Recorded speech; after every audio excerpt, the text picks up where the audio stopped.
यह वीडियो जरा गौर से सुनिएगा।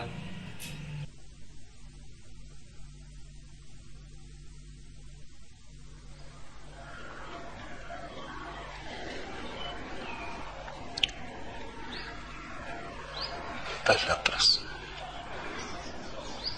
भगवान पुरुषस्य भाग्यम त्रिया चरित्रम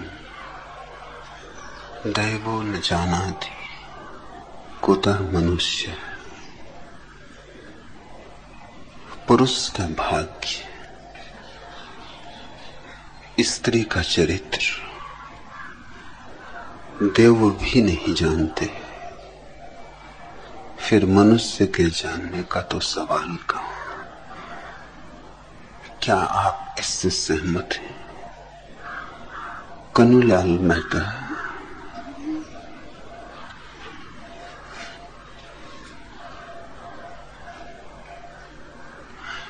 भाग्य जैसी कोई चीज मनुष्य के जीवन में तो नहीं होती, पशुओं के जीवन में होती है। पशु का अर्थ ही होता है जो पास में बंधा है। पशु शब्द में ही भाग्य छिपा है, बंधन, बंधा हुआ है।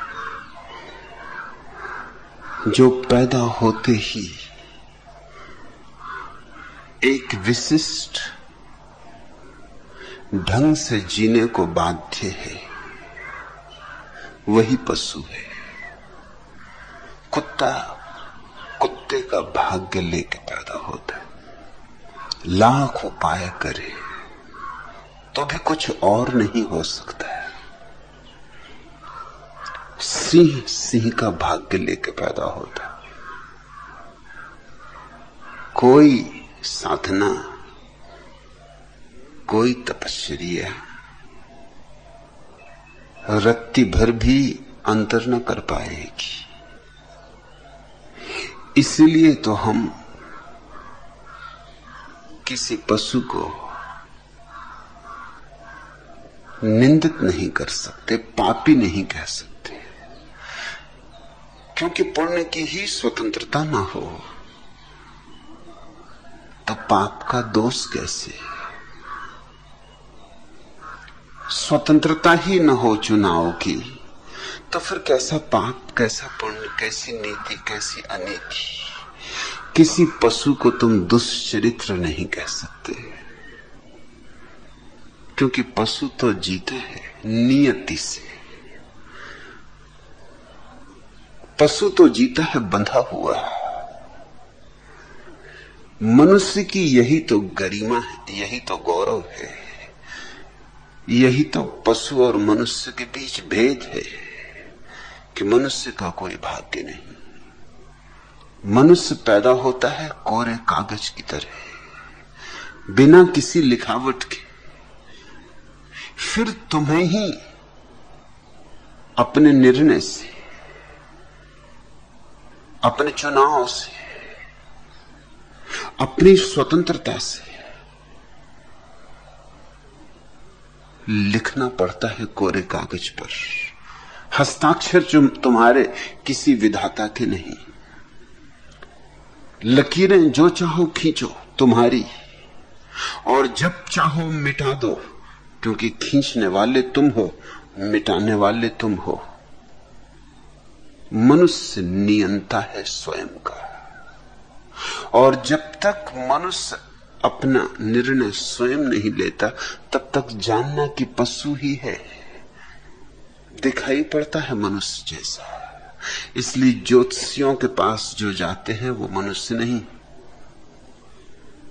ज्योतिषियों का धंधा पशुओं के कारण चलता है। मनुष्य क्यों जाएगा ज्योतिषी के पास? किस लिए जाएगा? मनुष्य के होने का अर्थ ही स्वतंत्रता है। गौतम बुद्ध के जीवन में यह प्यारा उल्लेख है। एक दोपहर दूर की यात्रा करके वो एक नदी के तट पर पहुंचे। एक वृक्ष की छाया में बैठे विश्राम कर रहे को, और तभी संयोग वसात काशी से लौटता था एक महापंडित ज्योतिष का। 12 वर्षों तक ज्योतिष का अध्ययन करके लौटता था। कीमती से कीमती ज्योतिष के शास्त्रों का अपने साथ संग्रह भी लाया था। उसकी नजर नदी तट पर गीली रेत में बने हुए बुद्ध के चरण चिन्हों पर पड़ी। देखकर हैरान हुआ, आंखों पे भरोसा न आया। क्या 12 वर्ष का अध्ययन व्यर्थ गया? क्योंकि जो देखा अगर सच था तो जो शास्त्र अपने साथ बांध लाया था वो गलत थे, और अगर शास्त्र सही थे तो भरी दोपहरी में इस दीन दरिद्र गांव के किनारे इस रूखी सूखी नदी के तट पर ये चरण चिन्ह कैसे? क्योंकि चरण चिन्हों में जो रेखाएं थी वे उसके शास्त्रों के अनुसार चक्रवर्ती सम्राट की रेखाएं थी। वैसी रेखाएं केवल उसके ही पैरों में हो सकती हैं जो सारे जगत का, 6 महाद्वीपों का एकमात्र सम्राट हो, जो पूरी पृथ्वी का मालिक। पृथ्वी का मालिक चक्रवर्ती सम्राट इस भरी दोपहरी में नंगे पैर इस गंदे से किनारे पर इस दीन दरिद्र नदी के पास क्या करने आएगा? क्यों आएगा? ऐसे व्यक्ति तो स्वर्ण पथों पर भी नंगे पैर नहीं चलते। ऐसे व्यक्ति तो महलों से भी नीचे नहीं उतरते। और अकेला, क्योंकि चरण चिन्ह एक ही व्यक्ति के थे, साथ में वजीर भी नहीं, सेनापति भी नहीं, कोई भी नहीं, अकेला, असंभव। मगर बड़ा कुतूहल से पैदा हुआ। जहां से चरण चिन्ह आए थे उस दिशा को उसने देखा। जिस दिशा की तरफ बढ़े थे उस दिशा की तरफ खोज में निकला कि इस आदमी को खोजना ही होगा, मिलना ही होगा। मेरा सारा भविष्य इस पर ही निर्भर है। मैंने 12 वर्ष यूं ही तो नहीं गंवाए। रेत से तो तेल नहीं निचोड़ता रहा।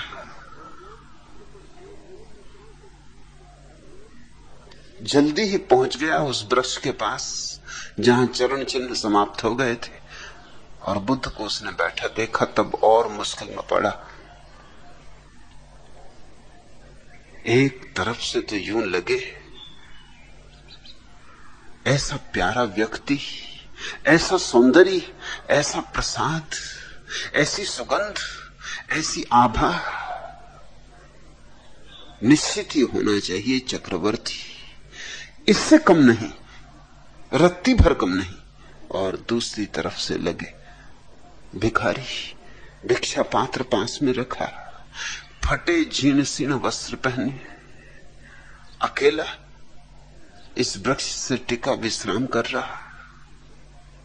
भूखा भी हो शायद, पेट पीठ से लग गया है, देह हड्डी हड्डी हो गया है।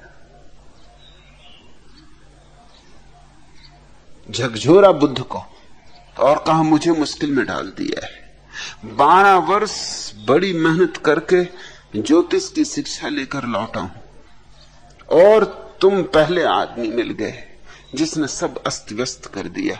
अराजकता पैदा हो गई मेरे भीतर। ये तुम्हारे चरण चिन्ह कहते हैं कि तुम्हें होना चाहिए चक्रवर्ती सम्राट, और तुम्हारा इस वृक्ष के नीचे बैठा होना भिक्षा पात्र, और तुम्हारी ये भिखारी की दशा। जाहिर है कि तुम भिक्षु हो और तुम्हारी आंखों को भी देखता हूं, तुम्हारे चेहरे को भी देखता हूं। जाहिर है कि तुम चक्रवर्ती भी हो। मैं बड़ी मुश्किल में पड़ गया, मुझे सुलझाओ। बुद्ध हंसे और उन्होंने कहा, जब तक बंधा था तब तक तेरा ज्योतिष सच था। अब मैं मुक्त हूं, अब तेरा ज्योतिष सच नहीं। तेरा ज्योतिष उन लोगों के संबंध में सच हो सकता है जो सोए हैं, उनके संबंध में नहीं जो जाग गए। अब मैं स्वतंत्र हूं। समझा नहीं ज्योतिषी, ज्ञान से भरे हुए लोगों की समझ बड़ी कम हो जाती है। उनकी खोपड़ी में इतना कचरा भरा होता है कि बात हृदय तक पहुंचती ही नहीं। सुना तो जरूर, लेकिन पंडितों से ज्यादा बहरा और कोई भी नहीं होता। उसने कहा, कैसा बंधन, कैसी मुक्ति। मैं ये पूछना चाहता हूं कि आप मनुष्य हैं या नहीं? बुद्ध ने कहा कि नहीं। तो पूछा, क्या आप देवता हैं? बुद्ध ने कहा नहीं। तो पूछा कि क्या आप किन्नर हैं? बुद्ध ने कहा नहीं। तो पूछा कि क्या आप यक्ष हैं? यूं ज्योतिषी पूछता चला और बुद्ध इंकार करते चले। अंततः घबरा गया। उसने कहा कि फिर तुम ही कहो, कौन हो? बुद्ध ने कहा, मैं तो सिर्फ बुद्ध हूं, जागा हुआ हूं, अब सोया हुआ नहीं हूं। इसलिए तुझसे फिर कहता हूं, सोए हुओं पर तेरा ज्योतिष ठीक है। जो मूर्छित थे उनका भाग्य, लेकिन जो जाग गए उनका फिर कोई भाग्य नहीं। इस अवस्था को ही हमने मुक्ति कहा है, मोक्ष कहा है, परम स्वतंत्र कहा है, कैवल्य कहा है, समाधि कहा है, बुद्धत्व कहा है। कन्नूलाल मेहता, तुम कहते हो पुरुषस्य भाग्यम, पुरुष का भाग्य देवता भी नहीं जानते। भाग्य तो होता ही नहीं। भाग्य तो तुम्हारी तंद्रा में है, तुम्हारी मूर्छा में है, तुम्हारे यंत्रवत व्यवहार में है, तुम्हारी पशुता में। जैसे ही तुम थोड़े से जागे वैसे ही भाग्य विदा हो गया। और पुरुष शब्द को ठीक से समझ लेना। पुरुष का अर्थ ये मत समझ लेना कि जो नारी नहीं। इस सूत्र को लिखने वाला होगा कोई पंडित, होगा कोई थोती व्यर्थ की बौद्धिक बातों से भरा हुआ आदमी। पुरुष का अर्थ ठीक उस शब्द में छिपा है। पुर का अर्थ होता है नगर। नागपुर, कानपुर, उदयपुर, जयपुर। पुर का अर्थ होता है नगर, और पुरुष का अर्थ होता है नगर के भीतर जो बसा है। शरीर है नगर, सच में ही नगर है, विज्ञान की दृष्टि से भी नगर है। वैज्ञानिक कहते हैं एक शरीर में 7 अरब जीवाणु होते। अभी तो पूरी पृथ्वी की भी इतनी संख्या नहीं, 4 अरब को पार कर गई है। लेकिन एक एक शरीर में 7 अरब जीवाणु हैं, 7 अरब जीवित चेतनाओं का ये नगर है। और उसके बीच में तुम बसे हो। मूर्छित हो इसलिए पता नहीं, होश में आ जाए तो पता चले। तुम देह नहीं हो, मन नहीं हो, भाव नहीं हो। देह का परकोटा बाहरी परकोटा है तुम्हारे नगर का। जैसे बड़ी दीवार होती है पुराने नगरों के चारों तरफ, किले की दीवार। फिर मन का परकोटा भीतर का परकोटा है।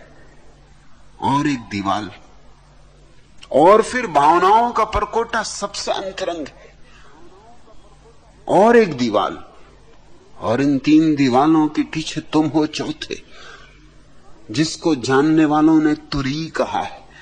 तुरी का अर्थ होता है चौथा।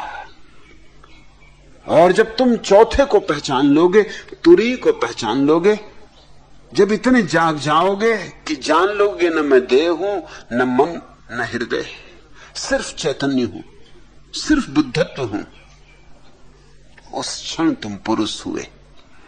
स्त्री भी पुरुष हो सकती है और तुम्हारे तथाकथित पुरुष भी पुरुष हो सकते। स्त्री और पुरुष से इसका कुछ लेना देना नहीं। स्त्री का देह का परकोटा भिन्न है, ये परकोटे की बात है। घर यूं बनाओ या यूं बनाओ, घर का स्थापत्य भिन्न हो सकता है, द्वार दरवाजे भिन्न हो सकते हैं, घर के भीतर की रंग रौनक भिन्न हो सकती है, घर के भीतर की साज सजावट भिन्न हो सकती, मगर घर के भीतर रहने वाला जो मालिक वह एक ही, वह न तो स्त्री है न पुरुष तुम्हारे अर्थों में। स्त्री के विपरीत नहीं, स्त्री और पुरुष दोनों के भीतर जो बसा हुआ चैतन्य है वही वस्तुतः पुरुष है। और पुरुष का तो कोई भाग्य नहीं होता। इसलिए देवता जानना भी चाहें तो क्या खाक जानेंगे। पुरुष की स्वतंत्रता होती, प्रतिपल स्वतंत्र, वह प्रतिपल जीता है अनबंधा, न कोई जंजीरें, न कोई आग्रह, न कोई अतीत। वह अतीत से निर्धारित नहीं होता और न उसकी भविष्य की कोई रूपरेखा होती, न वो बीते कल से जीता है, न आने वाले कल के कारण जीता है। वह अभी जीता है, यहीं जीता है। इसी क्षण में उसका पूरा का पूरा व्यक्तित्व अपनी समग्रता में खिलता है, जैसे फूल खिलता हो। पुरुष का कोई भाग्य नहीं होता। इसलिए मैं कैसे इस सूत्र से राजी हूं, इस सूत्र के किसी हिस्से से मैं राजी नहीं हूं।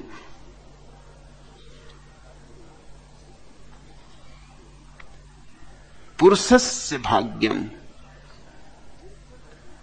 त्रिया चरित्रम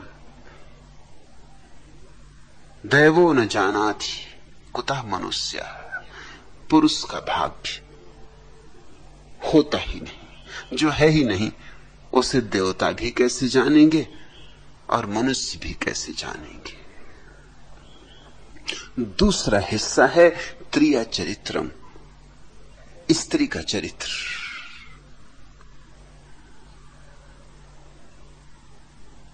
तुम्हारे तथाकथित धार्मिक व्यक्तियों ने स्त्री की जिस तरह हो सके उस तरह निंदा की है, जिस भांति हो सके उस भांति स्त्रियों को गालियां दी हैं।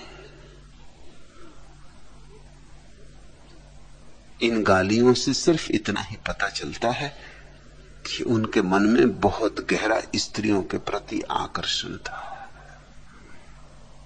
ये आकर्षण का शीर्षासन करता हुआ रूप है। तुम्हारे शास्त्र स्त्रियों को गालियां ही देते रहे सदियों से, लेकिन जिनने भी स्त्रियों को गालियां दी हैं वो सिर्फ इस बात की घोषणा कर रहे हैं कि अभी उनके मन से स्त्री की वासना नहीं गई। कहीं न कहीं घाव है, कहीं न कहीं मवाद है, कहीं न कहीं दर्द है, टीस है, कहीं कोई चुभन है, कोई कांटा अभी भी गड़ता है। उस कांटे की चुभन के कारण ही गाली निकल रही है। स्त्री के चरित्र पे भरोसा नहीं, जैसे कि पुरुष जिनको तुम कहते हो उनके चरित्र का कोई भरोसा है। सच तो यह है कि स्त्रियां सदा से ज्यादा चरित्रवान सिद्ध हुई हैं पुरुषों के बजाय।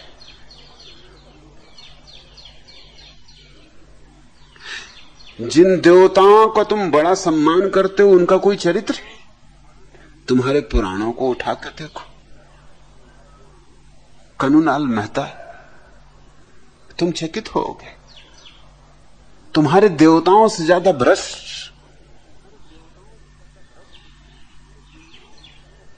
व्यक्ति खोजना मुश्किल है।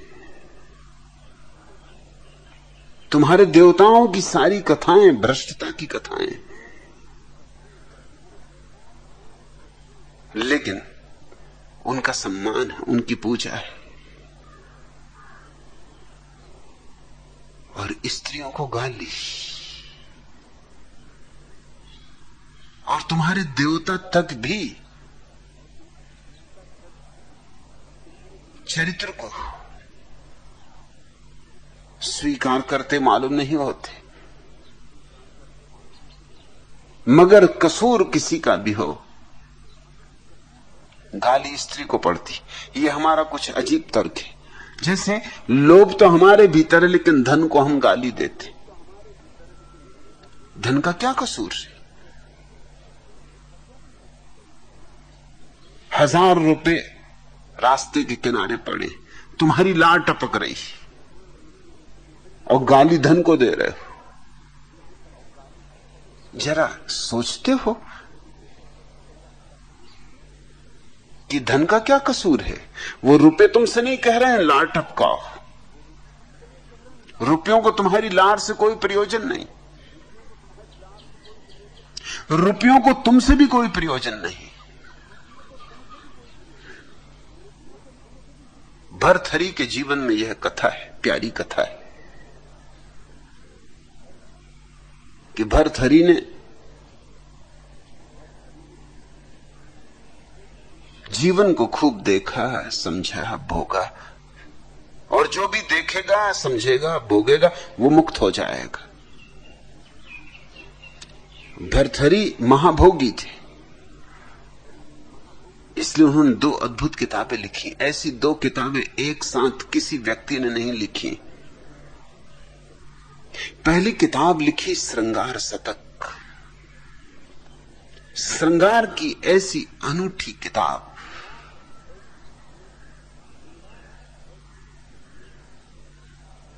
बेजोड़ है, अद्वितीय है।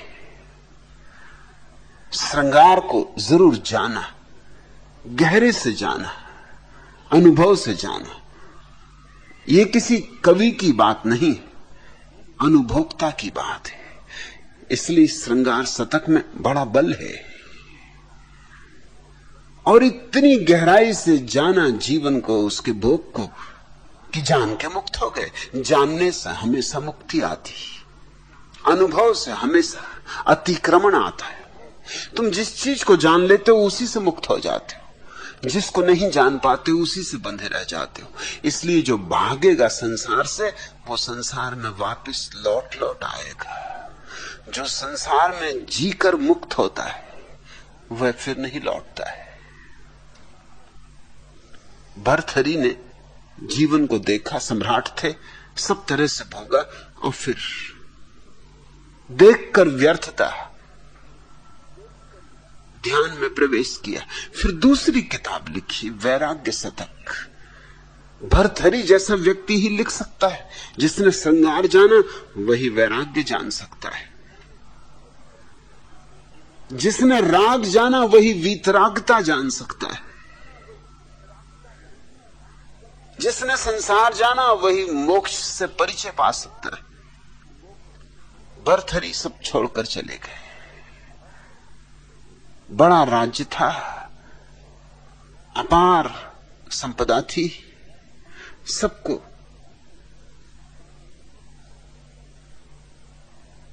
पीठ दिखा दी। जंगल में जाकर ध्यान में लीन, एक सुबह ऐसी ही सर्द सुबह रही होगी, सूरज की धूप, भरथरी अपनी शिला पर बैठे, ध्यान की मस्ती में डोल रहे। घोड़ों की टाप की आवाज सुनाई पड़ी। आंख खोलकर देखा। जो देखा उसने भरथरी को बड़ा बोध दिया। देखा कि सामने ही सिला के राह गुजरती है पगडंडी जंगल की, और उस पगडंडी पर एक इतना बड़ा हीरा पड़ा है। पारखी थे, बहुत हीरे देखे थे, एक क्षण को भूल ही गए कि मैं तो हीरों को छोड़ आया हूं। एक क्षण को मूर्छा ने पकड़ लिया, तंद्रा आ गई, एक क्षण को बेहोशी की लहर आ गई। हुआ मन उठा लूं, लेकिन इसके पहले कि उठाते, दो घुड़सवार दोनों दिशाओं से आए और दोनों की नजर भी करीब करीब साथ ही हीरे पर पड़ी। दोनों की तलवारें निकल आईं और दोनों ने कहा कि हमारी नजर पहले पड़ी। नजर तो भरथरी की पहले पड़ी थी, लेकिन अब तक भरथरी संभल गए थे। पांव डगमगाया था मगर संभल गए थे। संभल गए थे ये सोच के थोड़ी हंसी भी आ गई थी कि इस तरह के बहुत से हीरे तो मेरे खजाने में थे, इससे बड़े बड़े हीरे थे, उनको मैं छोड़ के चला आया और इस हीरे पे मेरी नजर बिगड़ गई, नीयत बिगड़ गई। मैं भी कैसा हूं, अगर इन्हीं हीरों पर रस था तो आया ही क्यों।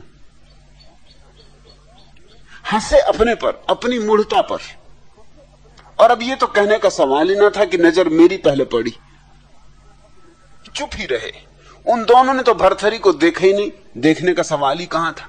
सवाल तो तय करने का था कि नजर किसकी पहले पड़ी। जिसकी नजर पड़ी वो मालिक। दोनों में विवाद हो गया, तलवारें खिंच गईं, तलवारें चल गईं। एक क्षण में हो गई ये सारी बात। दोनों की तलवारें एक दूसरे की छाती में छिद गईं, दोनों गिर पड़े। दो लाशें पड़ी थी, खून का फव्वारा छूट गया था, हीरा अपनी जगह पड़ा था, दो आदमी अभी जिंदा थे, अभी मुर्दा हो गए। भरथरी और भी खिलखिला के हंसे। पहले तो मुस्कुराए थे, अब खिलखिला के हंसे। क्या हद हो गई, हीरे को कुछ लेना देना नहीं। आदमी जिंदा रहे कि मर जाए, ये दो आदमी मर गए, हीरे की आंख में आंसू भी ना आया, हीरे को पता भी ना चला, हीरे को कुछ प्रयोजन भी नहीं। और ये दो आदमियों ने अपनी जान गंवा दी एक पत्थर के लिए। और कभी मैं भी यूं ही जान गंवा देता। क्षण भर पहले मुझे भी लहर आई थी, मुझे भी तरंग आई थी। धन को क्या गाली देते हो? अगर समझना है तो लोभ को समझो, मगर आदमी का ये हिसाब है, अपना दोष दूसरे पे टाल देता है। पुरुषों के मन में स्त्रियों के प्रति प्रबल कामना है, इतनी प्रबल जितनी कि स्त्रियों के मन में पुरुष के प्रति नहीं।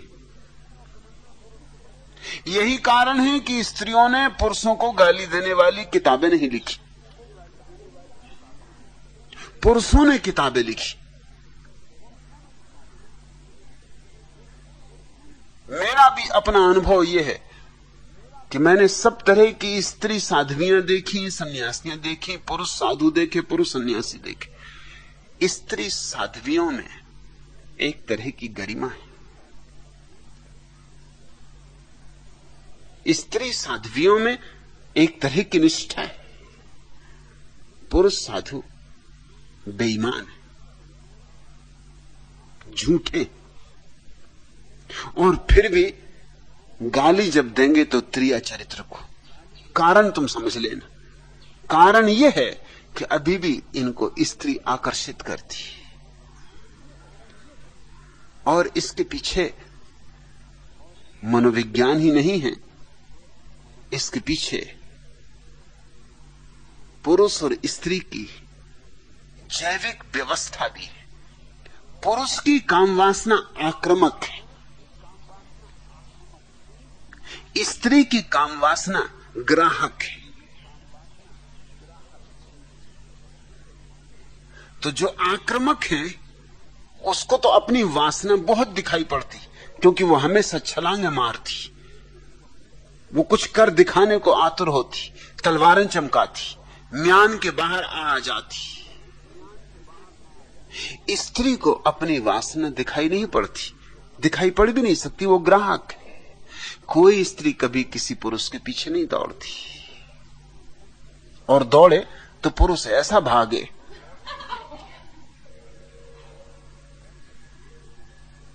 कोई स्त्री पुरुष के पीछे नहीं जाती, कोई स्त्री पुरुष से प्रेम का निवेदन नहीं करती।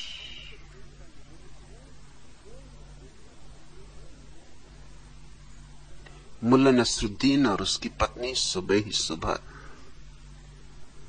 चाय की टेबल पर ही उलझ पड़े। वहीं से शुरू होता है रोज पुराण, चाय की टेबल से शुरू हो जाता। कुछ और भी पहुंचे हुए वो बिस्तर से शुरू कर देते, आंख खुली नहीं कि पुराण शुरू।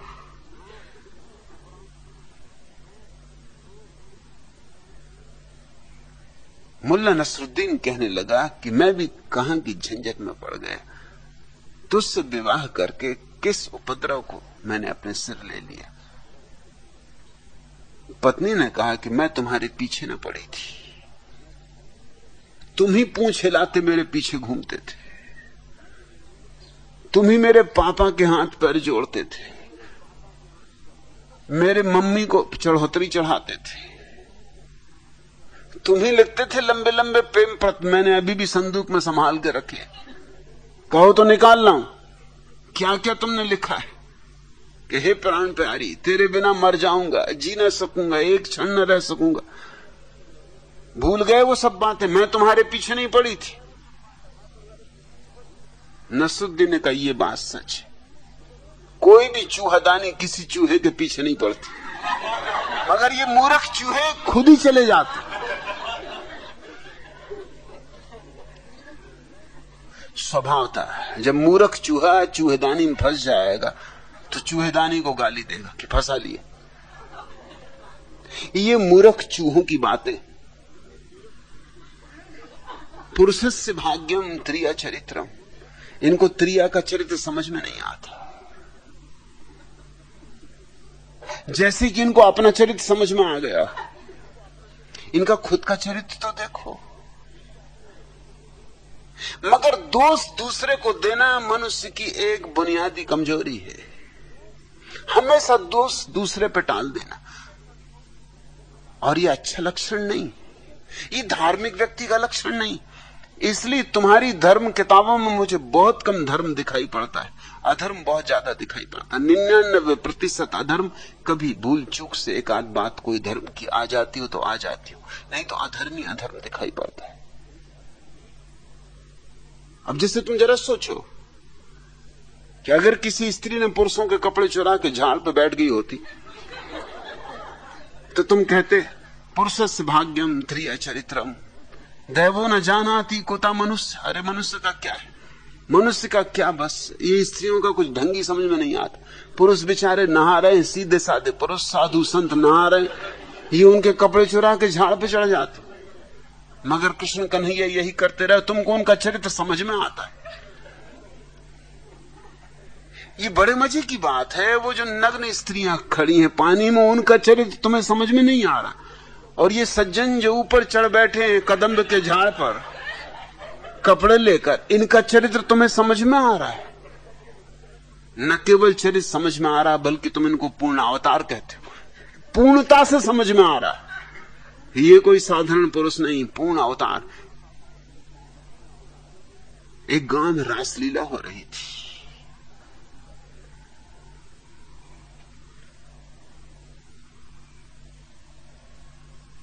रासलीला में वह दृश्य आया जब दुर्योधन द्रौपदी की साड़ी खींचने लगता है। इंतजाम पूरा किया गया था, ढंग से बनाई गया था सारी व्यवस्था। ऐसी व्यवस्था पहले भी रही होगी।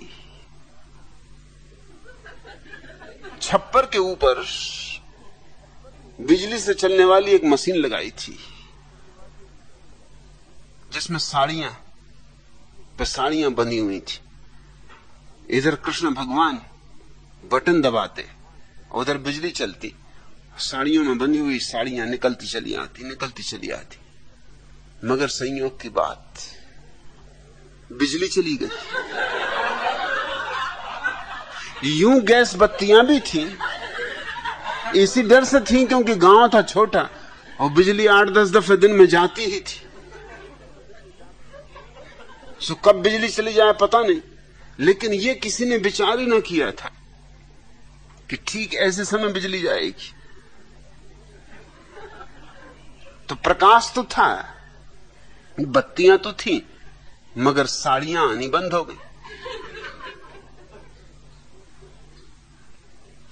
कृष्ण कन्हैया बहुत मुश्किल में पड़े, उनकी तो जान पे बनाई, वो भूल ही गए मामला कि अब क्या करना। और दुर्योधन और द्रौपदी में झगड़ा था। सो वो माने ने वो साड़ी खींची चला जा।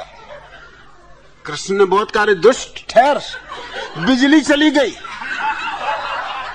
जरा ठहर। दुर्योधन बोला कि ऐसी की तैसी बिजली, अरे आए बिजली के जाए, मुझे क्या लेना देना। आज रासलीला पूरी होकर रहेगी, आज इस राम को नंगा करके बताता हूं, और देख ले जनता भी कि रान नहीं रंडुआ है। और उसने खींची दी साड़ी। वो गांव का एक पहलवान द्रौपदी बना था, तालियां पिट गई। जो रासलीला हुई वो देखने लायक थी। जनता एकदम ताली बजा रही, जो सो गए थे वो भी जग गए, बच्चे किलकारी मार रहे, लोग खड़े हो गए कि ये तो गजब हो गया। और कृष्ण कन्हैया कुछ भी न कर पाए। अब क्या करो, बिजली ही चली गई। एक तरफ ये कृष्ण कन्हैया लोगों के वस्त्र चुराते रहे, स्त्रियों के वस्त्र चुरा के झाड़ पे बैठते रहे, और दुर्योधन जरा लीला करना चाहता था तो कहने लगे बिजली चली गई। आखिर दुर्योधन भी तो वही कर रहा था जो कृष्ण का धंधा था, वही गोरख धंधा, कुछ फर्क तो न था। इन्होंने बहुत स्त्रियों के साथ किया था, 16,000 स्त्रियां कृष्ण ने इकट्ठी कर रखी थी, चुराई भगाई। इनका चरित्र तुम्हें समझ में आता है? कोई चरित्र है ये?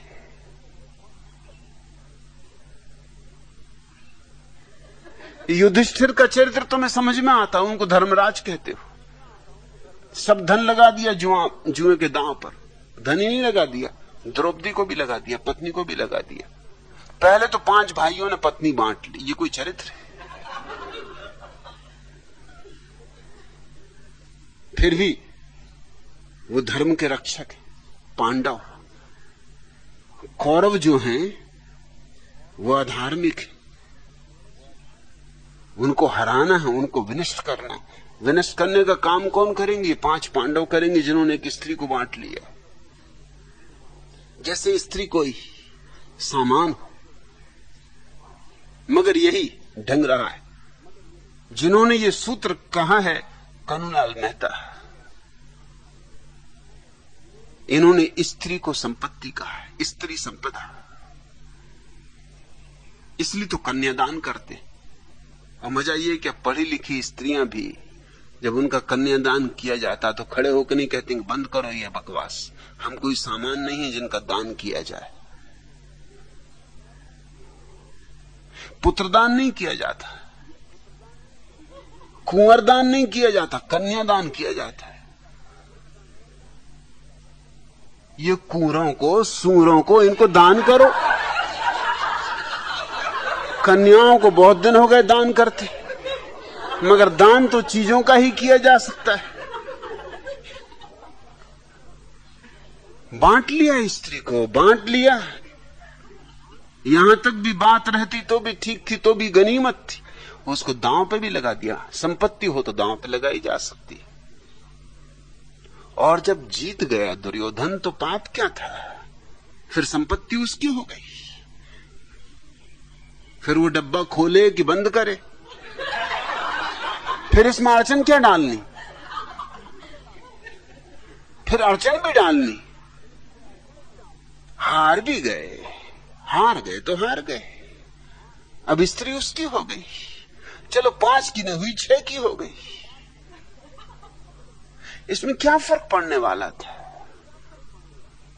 लेकिन वो कृष्ण की बहन थी, इसलिए चरित्र समझ में आ जाता। कृष्ण की बहन थी, इसलिए बचाओ। और ये 16,000 स्त्रियां भी तो किसी की बहनें रही होंगी, किसी की बेटियां रही होंगी, किसी की पत्नियां भी थी। इनमें अधिकतर तो विवाहित थी। इनको भगा लाए, न शर्म न संकोच। और पुरुषों का तुम्हें चरित्र समझ में आता है और स्त्रियों का चरित्र समझ में नहीं आता। कैसा पाखंड है। स्त्री ने हमेशा पुरुष ने जो भी उससे कहा है उसे मान लिया है, सरलता से स्वीकार कर लिया है। उसका अगर कोई कसूर है तो यही है कि उसने कभी बगावत नहीं की, इनकार नहीं किया। उससे जो झूठी बातें मनवाई वही मान ली, फिर भी उसका चरित्र तुम्हें समझ में नहीं आता। और दुष्चरित्र तुम हो, पुरुष है। स्त्रियों को सती होने का पाठ सिखा दिया, वो भी स्त्री ने मान लिया। लाखों स्त्रियां उनके पतियों के मर जाने पर उनकी चिताओं पर चढ़ गई, और तुम्हें इनका चरित्र समझ में नहीं आता। और ये जिन्होंने सती की व्यवस्था जारी की, इनमें से एक भी कभी अपनी पत्नी के मरने पर उसकी चिता पे न चढ़ा। एक सता ना हुआ, सतियां ही सतियां होती रही। एक आध तो सता हो जाता, कहने को तो बात रह जाती कि नहीं भाई,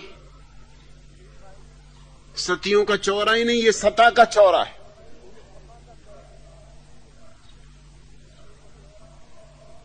स्त्रियों को चढ़ा दिया बलवेदी पर। क्यों? क्योंकि संपदा है। पुरुष मर के भी ये तय कर लेना चाहता था कि मेरी स्त्री किसी और की ना हो जाए। वो मर के भी अपना कब्जा कायम रखना चाहता था। सबसे ज्यादा उचित उपाय यही था कि स्त्री भी मर जाए, क्योंकि जिंदा रहे तो जिंदगी का क्या भरोसा। जिंदगी स्वतंत्रता है। आज कुछ है, कल कुछ है, जिंदगी रोज बदलती। कल किसी से प्रेम हो जाए, कोई इसी पुरुष ने तो ठेका नहीं ले लिया था। एक दिन इससे भी प्रेम नहीं था, फिर इससे प्रेम हो गया, तो एक दिन किसी और से भी प्रेम हो सकता है। ये संभावना ही मिटा दो, जीवन का ही अंत कर डालो। ये महाहत्या धर्म के नाम पर चलती रही। और ध्यान रखना, सती होना आसान मामला नहीं है। जरा आग में अपना हाथ डाल कर देखना, तुम बाहर ना भी निकालोगे तो हाथ अपने आप बाहर निकल आएगा। रिफ्लेक्स एक्शन वैज्ञानिक कहते हैं कि कोई निकालने की जरूरत नहीं है। जो आदमी कोमा में बेहोश पड़ा हो, उसका हाथ भी आग में डाल दो, वो भी बाहर आ जाएगा। इतनी बुद्धि तो हाथ को ही है, इसके लिए उसकी खुद की बुद्धि की कोई जरूरत नहीं। यह हाथ बाहर निकल आएगा। बेहोश आदमी को भी सुई चुभाओ तो फौरन प्रतिक्रिया होगी, पैर हट जाएगा। रात तुम सोते हो, मच्छर काटता है, तुम हाथ से उड़ा देते हो। चींटा चढ़ने लगे पैर पर, तुम झटक देते हो, नींद नहीं खुलती। तो आग में हाथ डालने से इतनी मुश्किल होती है। पूरा जीवित व्यक्ति जब आग में उतरता होगा तो आसान तो नहीं है मामला। और किस पति के लिए जिसने जीवन में दिया ही क्या था सिवाय कष्टों के, सिवाय दुखों के? किस पति के लिए जिसने जिंदगी को दूभर कर दिया था, जिसने जीवन को नरक कर दिया था? मारा होगा, पीटा होगा, क्योंकि बाबा तुलसीदास जैसे तथाकथित धर्मगुरु कह गए कि स्त्रियों को जितना पीटो उतना ही अच्छा। ढोल गमार शूद्र पशु नारी, ये सब ताड़न के अधिकारी, इनको तो ताड़ना देनी ही चाहिए। ढोल को मारो ना तो बजे ना, ऐसे स्त्री को मारो ना तो बजे ना। इसको तो मारते ही रहना चाहिए, पीटते ही रहना चाहिए। ये बाबा तुलसीदास का चरित्र तुम्हें समझ में आता है? ये स्त्री पे नाराज है क्योंकि स्त्री ने ही इनको बोध दिया, उसको ये क्षमा नहीं कर पाते। ख्याल रखना, इस दुनिया में जिन व्यक्तियों के कारण तुम्हें बोध मिले उनको क्षमा करना बहुत मुश्किल हो जाता है, क्योंकि बोध का क्षण अपमान का क्षण मालूम होता है। जीसस को लोगों ने सूली पे लटका दिया, किस लिए? क्योंकि जीसस ने हजारों लोगों को बोध देने की कोशिश की, लोगों के बर्दाश्त के बाहर हो गए कि यह हमें बुद्धू समझ रहा है, हमें बोध दे रहा है।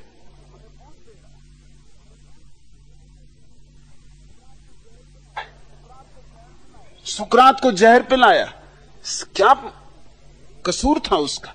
यही कसूर था कि उसने लोगों को जगाने की कोशिश की, लेकिन जगाने की कोशिश में एक बात तो जाहिर हो जाती कि तुम सोए हुए हो,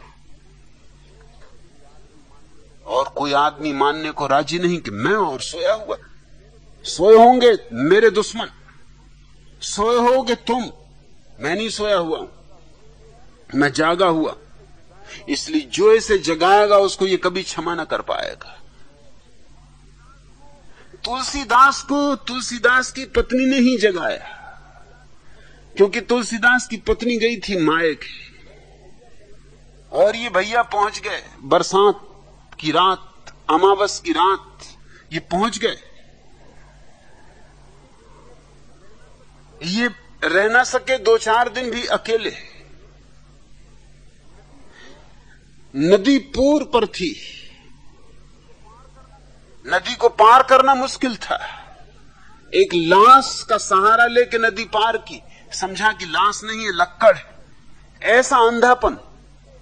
घर के पीछे के दरवाजे से घुसने की कोशिश की, दरवाजा बंद था। सांप लटक रहा था छज्जे से, उसी को पकड़ के चढ़ गए, समझे कि रस्सी है। ऐसा अंधापन। और जब इनकी पत्नी ने देखा, इनकी यह हालत देखी, तो कहा कि अगर तुमने इतनी ही चाहत परमात्मा की होती, इतना ही प्रेम परमात्मा के प्रति जताया होता, ऐसी ही तुमने कभी अगर एक तल्लीनता से प्रभु की स्मृति की होती तो उसे पा लेते। क्या मुझ हड्डी मांस मज्जा की स्त्री के पीछे पागल हो? इससे तुलसीदास को चोट लगी, अहंकार फन मारा होगा। बात तो साफ थी, इंकार भी नहीं की जा सकती थी, विवाद भी नहीं किया जा सकता था। लौट पड़े। इस स्त्री के प्रति सम्मान प्रकट करना चाहिए था, लेकिन कभी कोई सम्मान प्रकट न किया। इस स्त्री को अपना गुरु मानना चाहिए था, मगर नहीं। इस स्त्री के कारण ही तुलसीदास को थोड़ा सा बोध हुआ, लेकिन उस बोध का बदला उन्होंने यूं लिया, सारी स्त्री जाति को गाली देकर। और पुरुषों का चरित्र तुम्हें समझ में आता है और स्त्रियों का चरित्र तुम्हें समझ में नहीं आता। स्त्री सीधी सरल है, उसके चरित्र में कोई उलझाव नहीं है। उलझाव है तो पुरुष के चरित्र में, और अगर स्त्री के चरित्र में कोई उलझाव हो तो वो पुरुष ने पैदा किया है। इस स्त्री को तुमने जलने के लिए कहा तो जलने के लिए तैयार हो गई, लेकिन जलना आसान तो नहीं था, तो बड़ा आयोजन करना पड़ता था। हजारों ब्राह्मण बड़े जोर जोर से वेद पाठ करते थे, ढोल बजाए जाते, मंजीरे पीटे जाते, और चिता पर घी फेंका जाता ताकि धुआं उठे। इतना धुआं उठे कि किसी को कुछ दिखाई ना पड़े कि स्त्री की हालत क्या हो रही।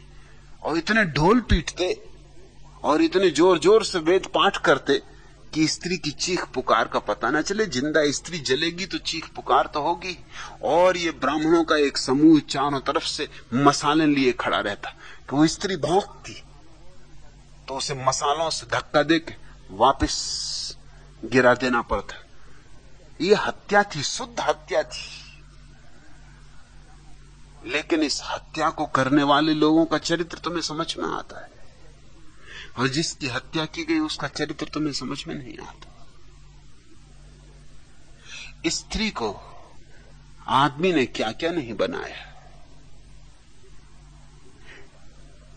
तुमने देवदासियां बनाई, जो कि सिर्फ वैश्याओं के लिए दिया गया अच्छा नाम।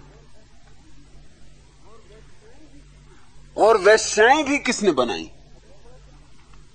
अभी थोड़ा सोचो। वैश्या इस बात का सबूत है कि पुरुष का चरित्र समझ में नहीं आता। अगर स्त्री के चरित्र में गड़बड़ होती तो वैश्य बनाती, वैश्याएं नहीं।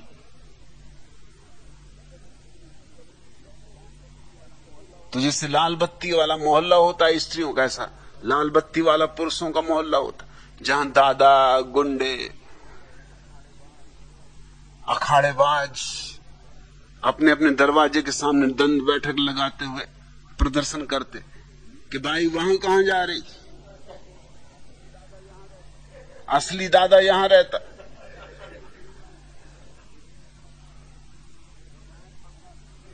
बुझाएं फड़काते,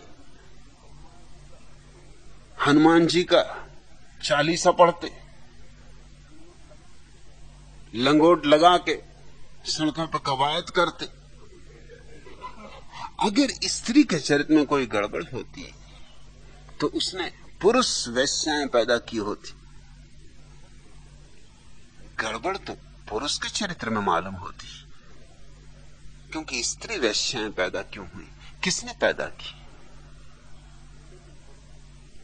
लेकिन पुरुष कुछ भी कहे, कहते हैं वो मर्द बच्चा। पुरुषों का समाज, पुरुषों की सत्ता है, इसलिए स्त्रियों पर जबरदस्ती तुमने थोप दी हैं चीजें, और फिर भी तुम कहते हो इनका चरित्र समझ में नहीं आता। इनका चरित्र, तुमने इन्हें मौका ही कहां दिया कि अपना चरित्र निर्माण कर लें।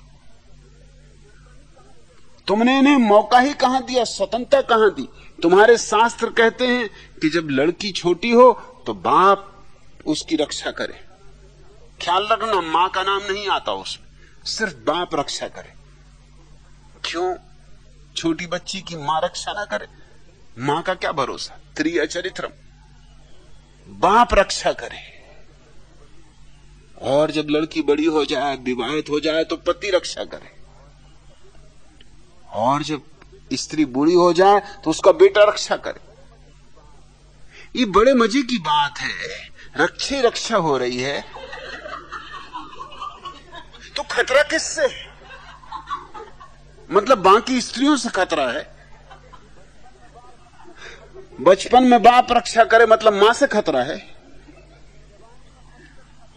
जवानी में पति रक्षा करे मतलब मोहल्ले की पत्नियों से खतरा है। बुढ़ापे में बेटा रक्षा करे मतलब मोहल्ले की बूढ़ियों से। किससे खतरा है? खतरा है तो पुरुष से। तो चरित्र किसका समझ में नहीं आता? ये बकवास अब बंद होनी चाहिए। कन्हूलाल मेहता, मैं तो इससे राजी नहीं। भाग्य तो होता ही नहीं, ईजाद है पंडितों पुरोहितों की आदमी के शोषण के लिए। ईजाद है आदमी को सांत्वना देने के लिए। भाग्य के कारण ही इस देश में 5000 साल से हम गरीब हैं, गुलाम हैं, परेशान हैं, दुखी हैं, दीन हैं, दरिद्र हैं। भाग्य क्या कर सकते? और स्त्री का चरित्र, ये भी पुरुषों का जाल है। स्त्री साफ सीधी है। उसका अगर कोई कसूर है तो एक मैं मानता हूं, और वो ये कि उसने पुरुष के मापदंड स्वीकार किए, इंकार कर देना चाहिए। उसे अपना चरित्र स्वयं खोजना चाहिए, उसे अपनी निजता की घोषणा करनी चाहिए। और पुरुष को क्या जरूरत पड़ी कि स्त्री का चरित्र समझे? अपना ही समझे। अपना तो समझेंगे नहीं, स्त्री का चरित्र समझने चले।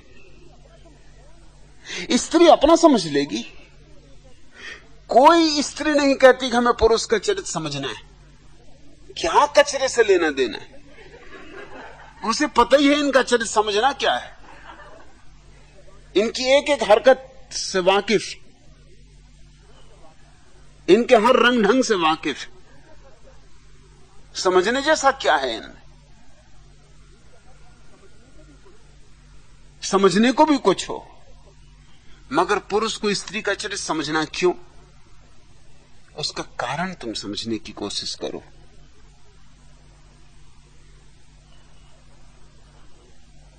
पश्चिम के बहुत बड़े विचारक बेकन ने लिखा है, नॉलेज इज पावर। ज्ञान शक्ति। जो चीज समझ में आ जाए उसके हम मालिक हो जाते। जब बिजली कैसे चलती है हमें समझ में आ गया तो हम मालिक हो गए। जब तक नहीं समझ में आता था तब तक बिजली चमकती आकाश में, आदमी घुटने टेक देते। हमारे ऋषि मुनि का काम ही ये था कि बिजली चमके जल्दी से घुटने टेके, हवन यज्ञ करें, इंद्र देवता को प्रसन्न करें कि हे देवता ऐसा ना करना, हमसे कुछ भूल चूक हुई हो तो क्षमा करना, बिजली ना चमकाओ, नाहक ना धमकाओ,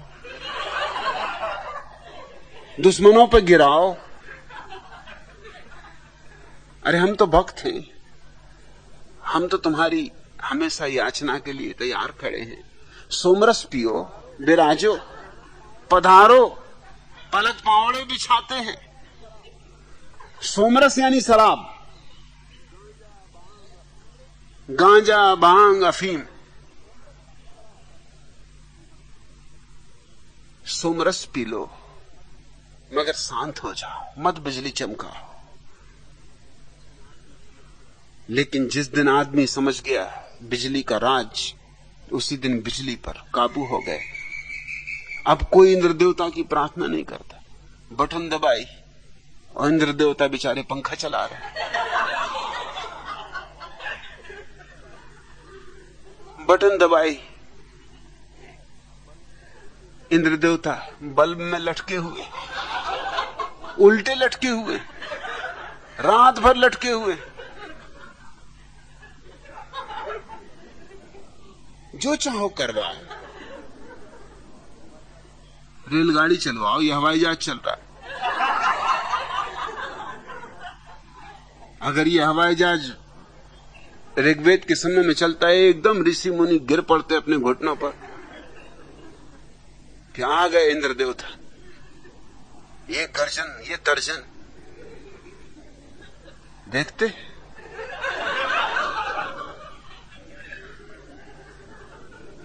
मगर अब हम जानते हैं। तुम हंस रहे हो, ऋषि मुनि होते तो रोते। स्त्री के चरित्र को समझने की जरूरत क्या है? क्योंकि स्त्री पर कब्जा करना है। हम जिस चीज को समझना चाहते हैं उसका कारण ही कुल इतना होता है कि ज्ञान से शक्ति आती। समझ लिया कि फिर मालिक हो गए। स्त्री के मालिक होना है, सब तरह से मालिक होना है। इतनी मालकियत लेकिन फिर भी पक्का भरोसा नहीं, तो आदमी जासूसी करता रहता है। दफ्तर से जल्दी आ जाएगा, खिड़की में से झांक के देखेगा कि कहीं त्रिया चरित्र। अरे क्या भरोसा, किसी से गुफ्तगू कर रही हो, घर में आके चारों तरफ देखेगा। पहला काम, किसी के जूते दिखाई पड़ जाएं, किसी की छतरी दिखाई पड़ जाए, किसी की टोपी टंगी दिखाई पड़ जाए,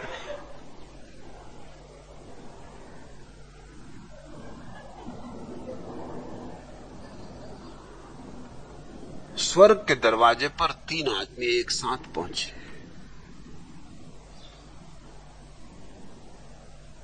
सेंट पीटर ने, जो वहां के पहरेदार हैं, ईसाई स्वर्ग रहा होगा। कई दरवाजे हैं, तीनों ईसाई थे पहुंचने वाले, इसलिए ईसाई दरवाजे पर पहुंचे। पहले से पूछा कि भाई अभी तो तुम्हारे आने की कोई बात न थी, कैसे अचानक आ गए? अभी तुम्हारी उम्र पूरी हुई नहीं।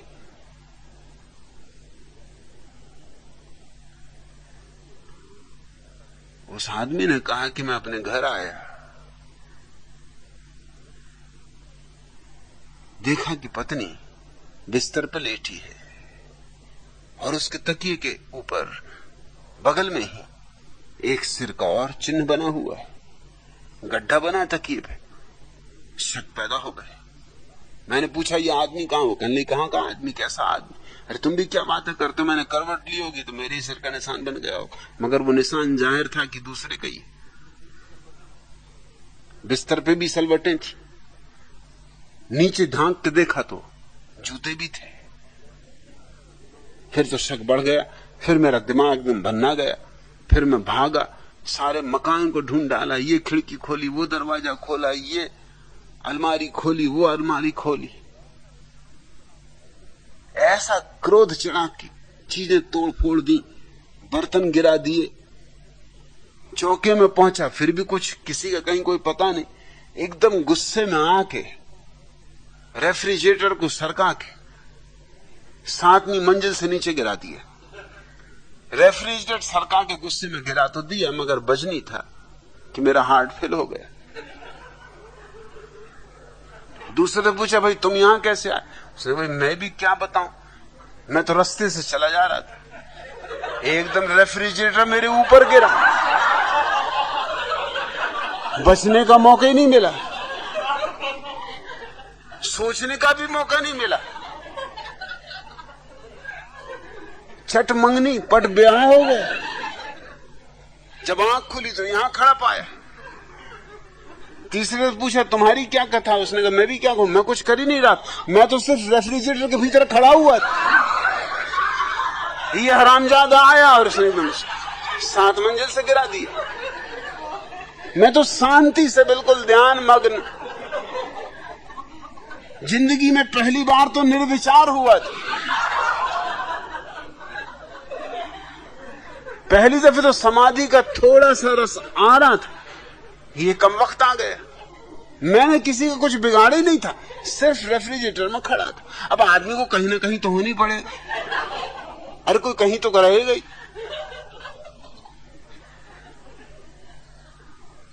आदमी घर आता है तो पता लगाता रहता, उसकी आंखें तलाश करती रहती, कहीं स्त्री प्रसन्न तो नहीं दिखाई पड़ रही, कहीं घर में कोई ऐसा जरा सा भी आहट मिल जाए। दफ्तर में भी बैठा भी यही विचार करता रहता है कि घर क्या हो रहा है, त्रिया चरित्र। और खुद श्रीमद् भगवत गीता में कोक शास्त्र छिपा के पढ़ता रहता, वो भी त्रिया चरित्र समझने को। ऐसा कुछ नहीं तो कोक शास्त्र उसको क्या करना है, त्रिया चरित्र समझने को कोक शास्त्र पढ़ता है। त्रिया चरित्र समझने को महर्षि वातनसायन के कामसूत्र पढ़ता है। त्रिया चरित्र समझने को फिल्में देखने जाता है। त्रिया चरित्र समझने को वैश्याओं के घर जाता है। त्रिया चरित्र समझ के ही रहेगा, मगर किस लिए? तुम्हारा त्रिया ने क्या बिगाड़ा? अरे तुरी समझो ना, क्या त्रिया समझ रहे? ये 3 में ही तो 13 हो गए, 3 13 हो गए। अब चौथे को ही समझो।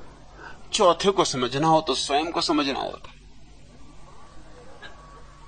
मैं ये बात ही नहीं सोच पाता कि क्यों कोई किसी का चरित्र समझे, अपने को ही समझे, मगर दूसरे के चरित्र में रस है,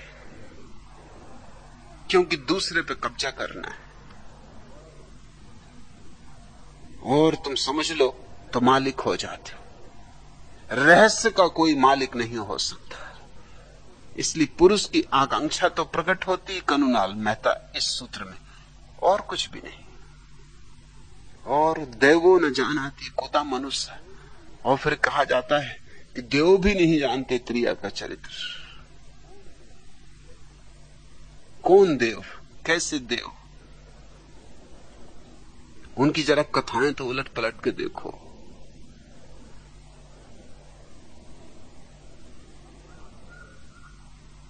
अगर मैं उनको ठीक ठीक वर्णन करूं तो नाराज न होना।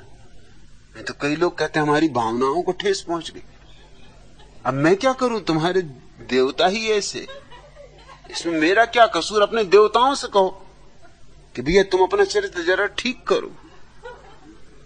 तुम्हारे ऐसे चरित्र के कारण ये आदमी उल्टी सीधी बातें कह देता, उससे हमारी भावनाओं को ठेस पहुंचती, और ये मानेगा नहीं जब तक तुम चरित्र ठीक ना करोगे।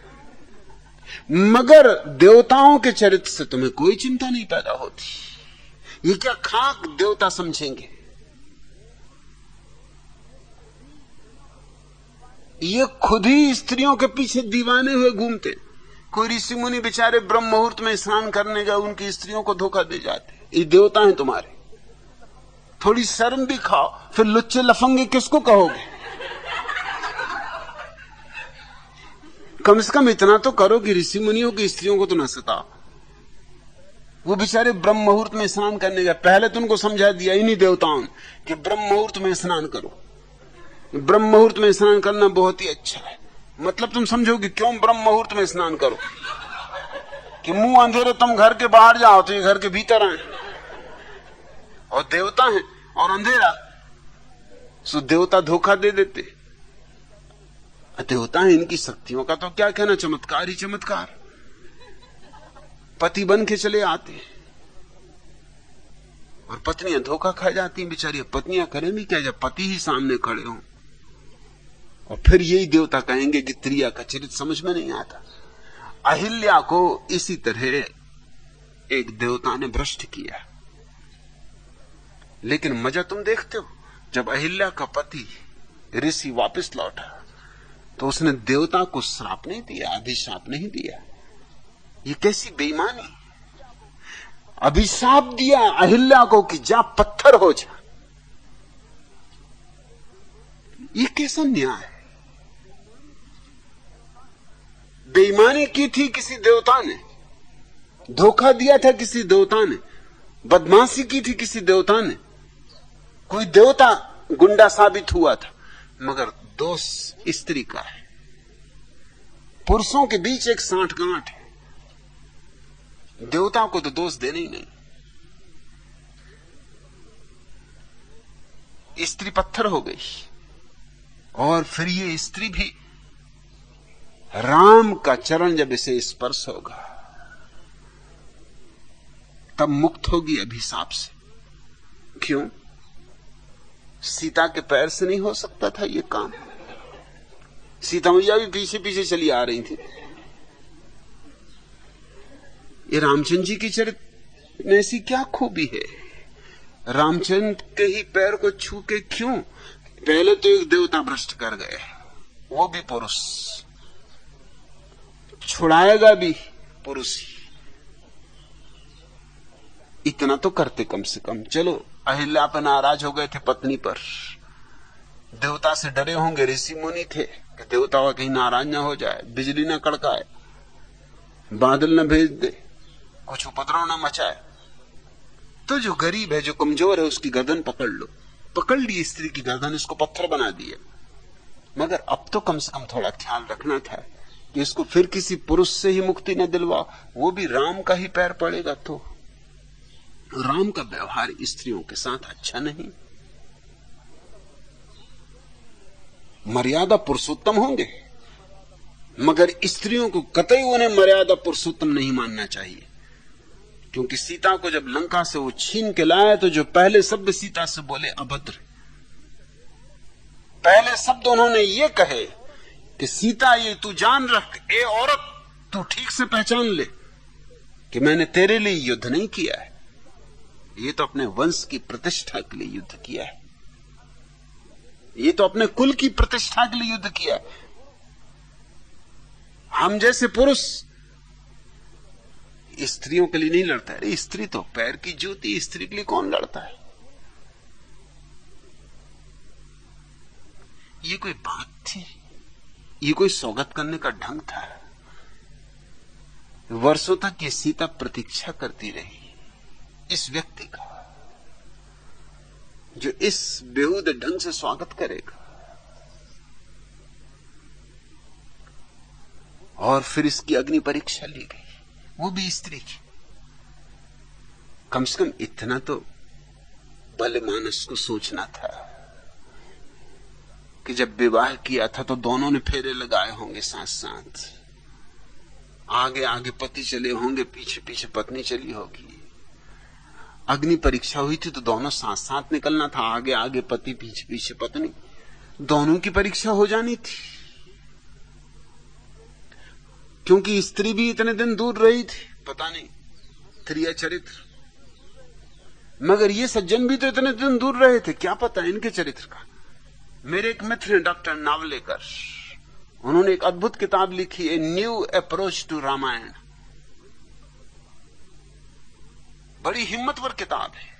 उन्होंने ये सिद्ध करने की कोशिश की है कि राम का सबरी से प्रेम था। शक मुझे भी होता, पक्का मैं नहीं कह सकता, क्योंकि मुझे राम में इतना रस नहीं, इसलिए मैंने कोई खोजबीन की नहीं। रस ही नहीं, क्यों समय खराब करूं। लेकिन शक मुझे भी होता है कि सिर्फ प्रेमी ही एक दूसरे के झूठी चीजें खा सकते, नहीं तो कौन किसकी झूठी चीज खाए। कोई औरत तुमको झूठा बेर करके दे, तुम फौरन कहोगे भाई ये क्या करती, अरे देना किसी और को, अपने घर वाले को देना।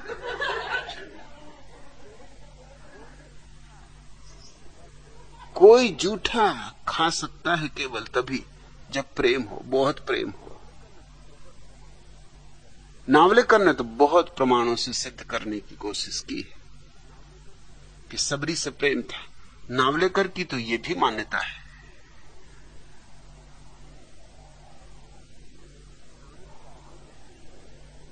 कि राम का सोने के मृग को खोजने जाना वस्तुतः सप्रयोजन था। नहीं तो राम क्या इतने बुद्धू हैं कि सोने के मृग को खोजने जाए। बात तो सोचने जैसी। तुमको भी रास्ते में अगर सोने का मृग दिखाई पड़ जाए तो माना कि तुम महाबुद्धू हो, फिर भी तुम इतना समझोगे कि कहीं सोने का मृग होता ही नहीं सोने का मृग। और सोने का मृग हो भी तो किसी ने पेंट किया होगा, पोत दिया होगा ऊपर से रंग, लगता है स्वर्ण का। स्वर्ण का हो कैसे सकता है? और सोने का हो तो चलेगा, भागेगा, लौट लौट के रामचंद्र जी को देखेगा। सोने का मृग और रामचंद्र जी धोखा खा गए। हद हो गई। और यूं तो ज्ञानी समझाते हैं कि जगत मृग मरीच का है, और राम सोने के मृग की मरीचिका में आ गए। नावलेकर का कहना है ये सब जालसाजी है, ये सीता चोरी चली जाए इसका आयोजन है। क्योंकि सीता के रहते सबरी से कैसे संबंध बने, वो सीता मैया पीछे लगी। मैं नहीं जानता कहां तक ये बात सच है, कहां तक झूठ है, मगर कुछ भी हो, राम को भी परीक्षा देनी चाहिए थी। हमेशा स्त्री पुरुष के साथ समतौल व्यवहार होना चाहिए। परीक्षा भी ले ली अग्नि की, सीता उसमें से बच के भी निकल आई, सबूत भी मिल गया।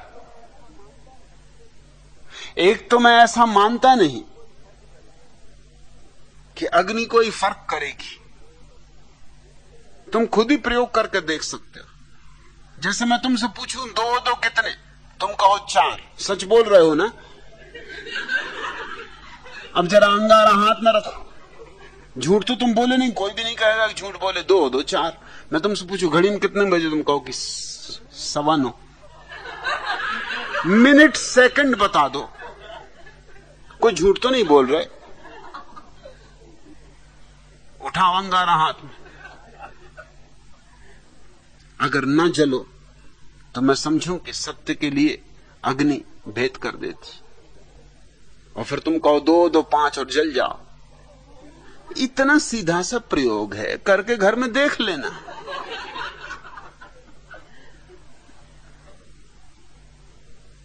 अग्नि की परीक्षा,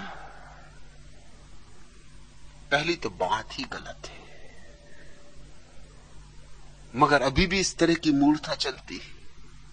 अभी 4 दिन पहले मैंने अखबारों में पढ़ा कि एक स्त्री को शक हो गया कि उसके घर में जो नौकरानी लड़की जो बर्तन वगैरह साफ करती, गरीब, उसने चोरी कर ली, घड़ी चोरी चली गई। वो उसको लेके मंदिर पहुंच गई। मंदिर के पुजारी, इनका परीक्षा ले लो। वो लड़की कह रही कि मैंने नहीं चुराई। चूंकि गरीब लड़की, उसको पक्का भरोसा ही है कि उसने चुराई नहीं है, तो उसने कहा फिर जलते हुए उबलते हुए तेल में हाथ डाल दे। भीड़ इकट्ठी हो गई, अग्नि परीक्षा शुरू। और लड़की को पक्का था कि उसने चुराई ही नहीं है, इसलिए उसने तेल में हाथ डाल दिया। हाथ जल गया। हाथ जल गया तो सिद्ध हो गया कि इसने चुराई। और लड़की कहती रही कि मैंने नहीं चुराई, और निश्चित है कि उसने नहीं चुराई, नहीं तो हाथ डालने में डरती। सीधी सादी भोली भाली लड़की। सोचा होगा उसने कि जब सीता बच गई अग्नि परीक्षा में, तो तेल मुझे ही क्यों जलाएगा जब मैंने चुराई ही नहीं। मगर ये मूर्खतापूर्ण बातें हैं।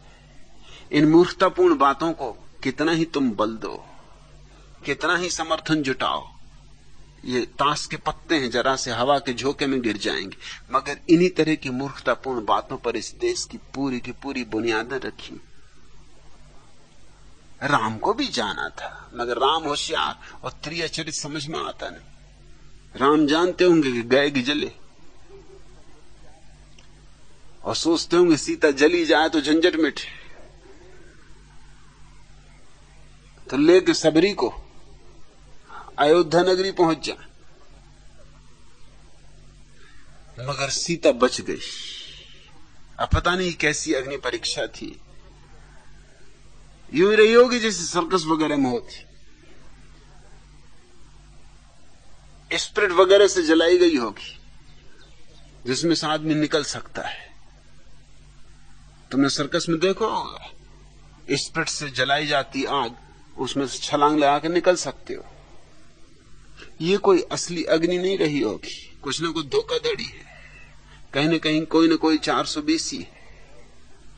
आग नियम नहीं बदलती, प्रकृति के नियम निरपवाद है। और फिर भी समझ लो कि अग्नि से ये बच गई थी, तो एक धोबी ने कह दिया, संदेह कर दिया, अपनी पत्नी से कह दिया कि तू रात भर कहां रही। त्रिया चरित्र समझ में नहीं आता कि रात भर कहां रही। अरे रात भर कहीं भी रही हो, त्रिया चरित्र समझ में तो आ ही जाना चाहिए। चंदूलाल मुझसे कह रहे थे कि मेरी स्त्री बड़ी धोखेबाज, बड़ी बेईमान है। मैंने कहा तुम्हें कैसे पक्का भरोसा? उसने कहा कल रात कहने लगी। मैंने पूछा कहां रही रात भर?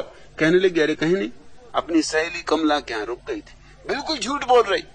मैंने कहा चंदूलाल तुम्हें कैसे पक्का हुआ कि झूठ बोल रही? उसने कहा पक्का झूठ, क्योंकि कमला के पास तो रात भर मैं था। हरामजादी बिल्कुल झूठ बोल रही। चरित्र तो है ही नहीं। पुरुषस्य भाग्यम त्रिया चरित्रम, कहने लगे चंदूलाल देवो न जानाति कुता मनुष्य। अरे क्या मनुष्य का बस, क्या चंदूलाल बेचारा जान पाए, देवों को भी समझ में नहीं आता। अब ये देखो दुष्ट सच बिल्कुल झूठ बोल रही है, सरासर झूठ बोल रही है। रात भर मैं कमला के पास रहा, और ये बता रही मैं कमला के यहां रुकी थी। धोबी ने कह दिया कि तू रात भर कहां रही। मैं कोई राम नहीं हूं कि तुझे घर में रख लूं। बस ये बात काफी हो गई, ये पर्याप्त हो गई। अग्नि परीक्षा व्यर्थ हो गई, और सीता को निकाल बाहर कर दिया बिना कुछ कहे, बिना कुछ बताए। गर्भवती स्त्री को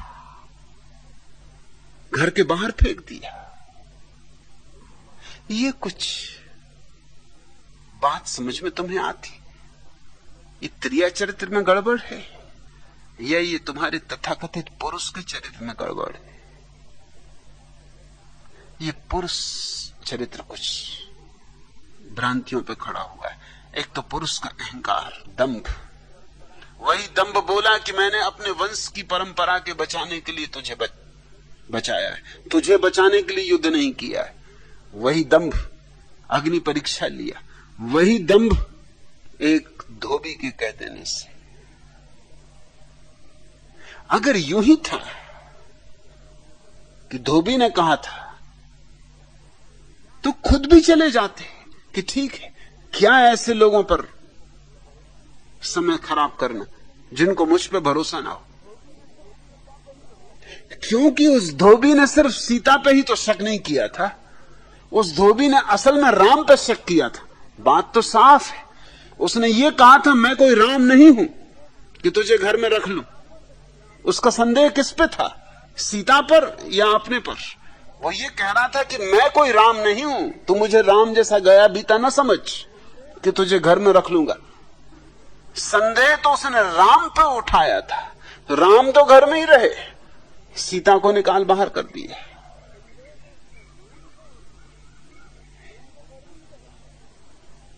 ये सब पुरुषों के द्वारा रची गई कथाएं।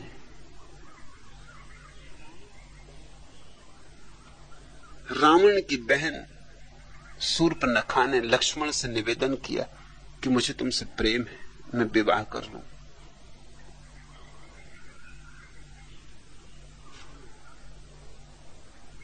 लक्ष्मण जी ने आओ देखा न था, बड़े भैया की आज्ञा ली कि काट दो नाक। बड़े भैया बोले काट दे, क्या देखता लक्ष्मण दास, काट दे नाक। अब इसमें नाक काटने का क्या सवाल था कि हर किसी को हक है। ये दोनों भैया जब गए जनकपुरी और सीता को इन्होंने बगीचे में फूल चुनते देखा तो दोनों ललचा गए थे। इनकी क्या नाक काटनी थी? दोनों मोहित हो गए थे। इनके मोहित होने का वर्णन खूब रस ले लेके कवियों ने किया है।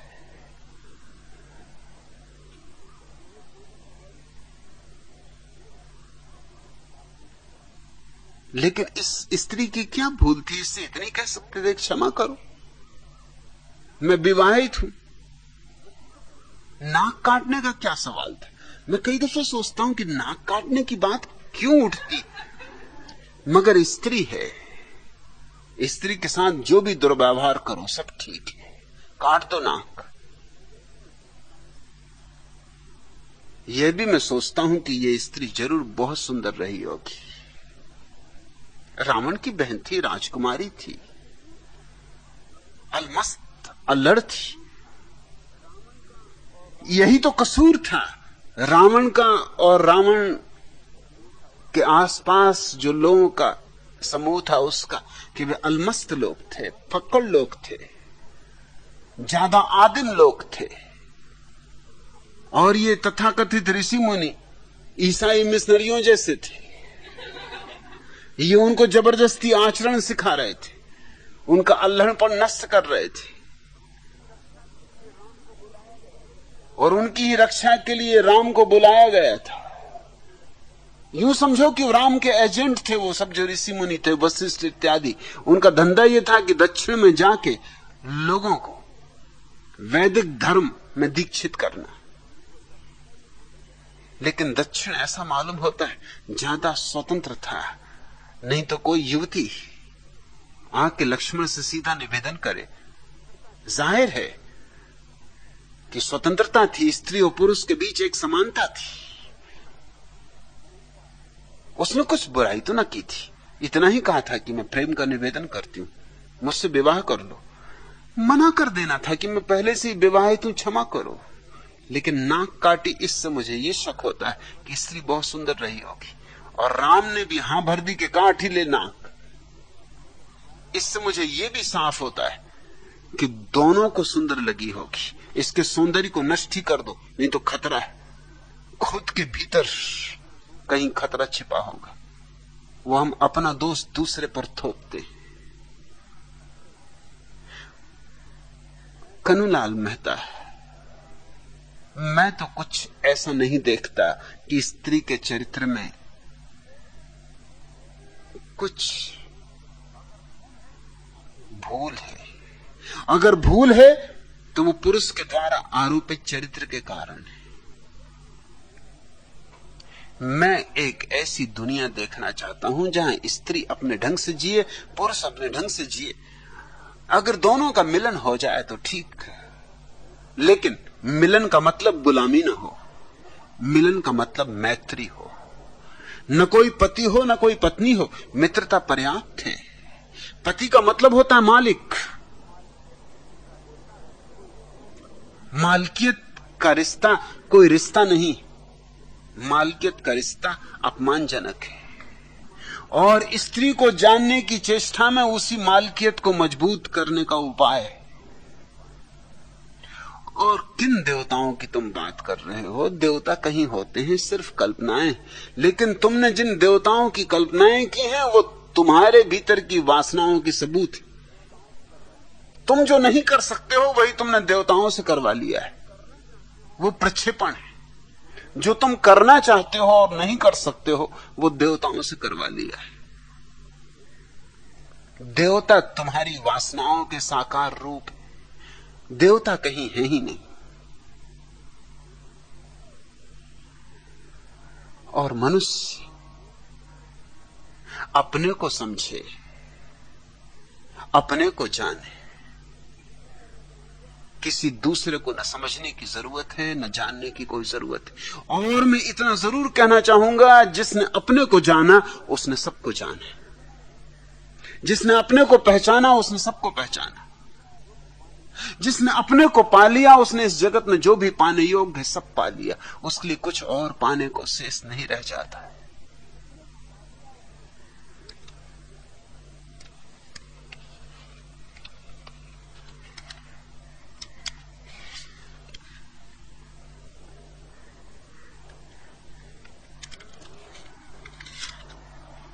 खुदा जाने कहां है असगरे दीवाना बरसों से।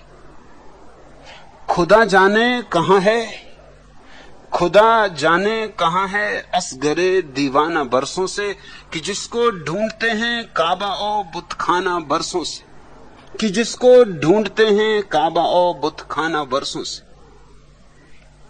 तड़पना है, न जलना है, न जलकर खाक होना है, ये क्यों सोई हुई है फितरते परवाना वर्षों से।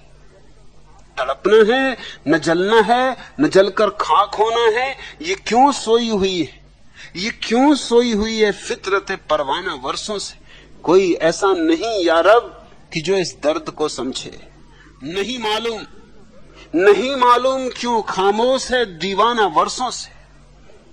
कभी सोजे तजल्ली से उसे निस्बत न थी गोया, पड़ी है इस तरह खाकिस्तर परवाना वर्षों से। हसीनों पर न रंग आया, न फूलों पर बहार आई, नहीं आया जो लब पर नगमे मस्ताना वर्षों से। जिससे लेना हो, जिससे लेना हो आकर उससे अब दर से जुनू ले ले। सुना है, सुना है होश में है, सुना है होश में है असगरे दीवाना वर्षों से। कन्हूलाल मेहता, यहां आ गए हो, ये दीवानों की बस्ती है, पागलों की, मस्तों की। यहां से थोड़ी पी के लौट, थोड़ा स्वयं को जानने का सूत्र लेकर लौटो। खुदा जाने कहां है असगरे दीवाना वर्षों से, कि जिसको ढूंढते हैं काबा और बुतखाना वर्षों से। नहीं मिलेगा मंदिरों मस्जिदों में, मंदिर मस्जिद खुद उसको खोज रहे। तड़पना है, न जलना है, न जलकर खाक होना है। और ये क्या हो गया आदमी को? तड़पना है, न जलना है, न जलकर खाक होना है। ये क्यों सोई हुई है फितरते परवाना वर्षों से। ये परवाने को क्या हो गया, जलना ही भूल गया। जो स्वयं को जानता है वो परवाना अपने ही भीतर की समा के पास आ जाता है। जो स्वयं को पहचान लेता है वो परवाना अपने ही समा में जल के राख हो जाता है। अहंकार मिट जाता है, और तभी स्वयं का बोध, स्वयं की अनुभूति प्रकट होती। नहीं मालूम क्यों खामोश है दीवाना बरसों से। कोई ऐसा नहीं था, कोई ऐसा नहीं यारब कि जो इस दर्द को समझे। नहीं मालूम क्यों खामोश है दीवाना बरसों से। क्या हो गया आदमी को, क्यों ये खामोशी?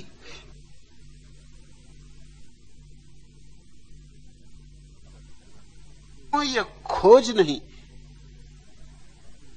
क्यों जुस्तजू खो गई? क्यों आदमी ने अपने को खोजना बंद कर दिया है? कभी सोजे तजल्ली से उसे निस्बत न थी गोया, पड़ी है इस तरह खाकिस तरह परवाना वर्षों से। हसीनों पर न रंग आया न फूलों पर बहार आई, हसीनों पर न रंग आया न फूलों पर बहार आई, नहीं आया जो लब पर नगमाए मस्ताना वर्षों से। जब तक तुम्हारे ओंठों पर मस्ती का नगमा ना आ जाए, और ये तभी आ सकता है जब अपने को जान लो। ये भीतर का झरना फूटे तो ही अमृत, तो ही गीत, तो ही मस्ती।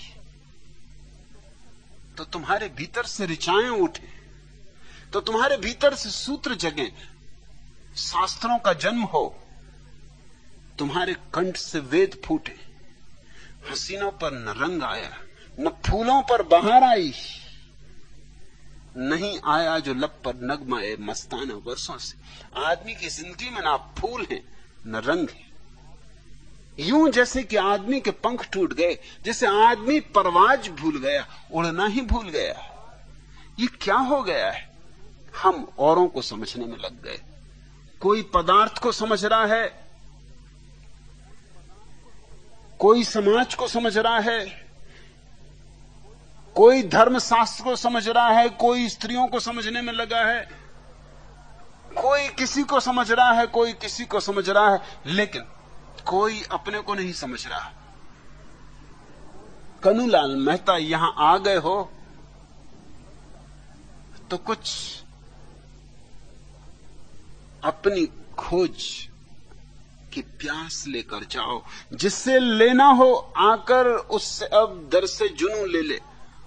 जिससे लेना हो मुझसे थोड़ा सा पागलपन ले ले, थोड़ा सा उन्माद, थोड़ी सी मस्ती ले ले। जिससे लेना हो आकर उससे अब दर से जुनून ले ले। सुना है होश में है असगरे दीवाना वर्षों से। बहुत दिनों से मैं दीवाना हूं और बहुत दिनों से मैं होश में हूं। जिसको ये होश लेना हो, ये बेहोशी लेना हो, ये एक ही सिक्के के दो पहलू। उसे निमंत्रण, औरों को समझना छोड़ो, अपने को समझने की शुरुआत करने का समय आ गया। आज इतना।